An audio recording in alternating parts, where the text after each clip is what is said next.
Okay, so we have many problems in this country, but one of our problems is garbage batteries like these. These lawn and garden size batteries, I don't care what brand you get, they're absolute trash. They simply are not big enough. They they just drain too quickly when you leave them sit for a while. So, that battery right now, as of today, is $29.99 at Walmart. A garden size battery like that. This battery was $58.99, also at Walmart. So I'm going to fix this problem. We're going to do away with the garbage battery and give it a proper battery. The trouble is, you cannot fit that giant battery in here. But you could mount the battery maybe to the back, where it's going to get too hot because it's by the exhaust. Or instead, what I'm going to do is I'm either going to bolt or weld like a shelf, like a plate here. Hold this battery, secure it down with a ratchet strap, and then I bought myself a cheap set of jumper cables, which I had to use to jumpstart this to get it in here in the first place. I'm going to then cut off the ends of these jumper cables using some assorted hardware like so. I'm going to attach these jumper cable wires to this battery, route them along the floor of this thing, and right back here to the factory location.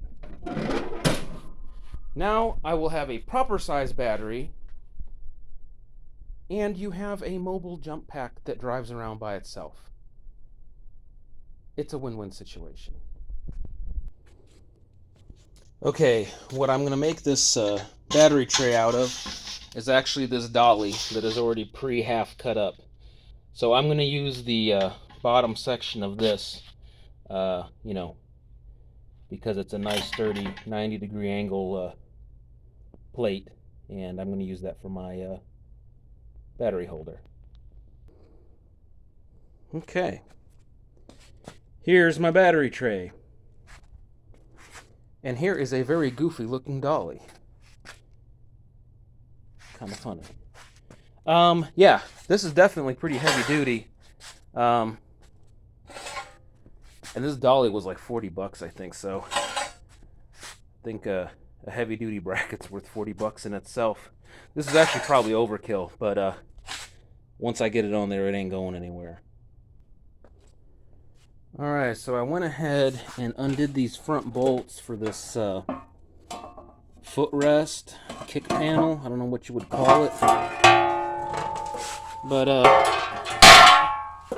now that I've removed this, it looks like there's enough space here. Now this is an older mower, so it doesn't have this little trapdoor deck, or the area where your feet go, it doesn't lift up. I know a lot of the newer ones that actually lifts up for serviceability reasons, but this little footrest piece here is not a structural component at all.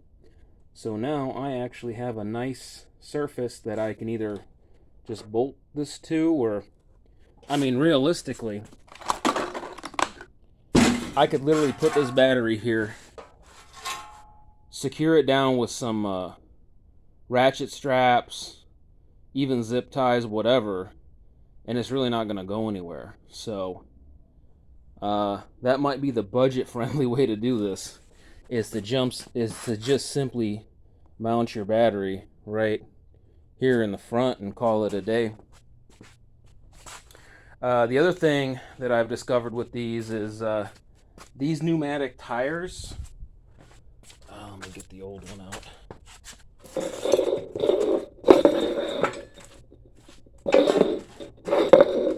I got this machine used, obviously, so these pneumatic tires that they come with from the factory are complete trash. What you need is a solid rubber tire.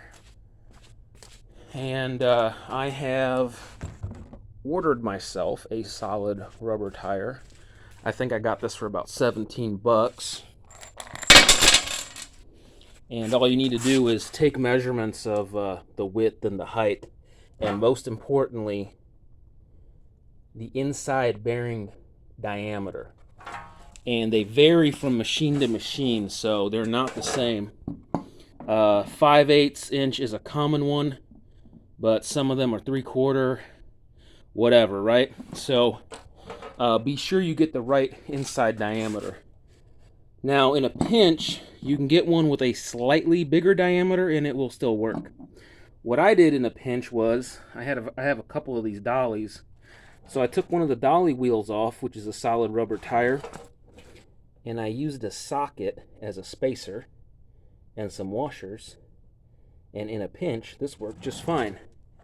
This is another reason you want to have a bunch of cheap sockets and cheap wrenches, because you never know when you need one. You need a hardened piece of steel to be a shim, a bearing, a spacer, a handle for something. I mean, cheap sockets and cheap wrenches, man, I just can never have enough of those. So while I'm at this, I'm going to go ahead and put my proper solid rubber everlasting wheel on it and throw that in the trash where it belongs. I'm kind of surprised the other one's still holding up.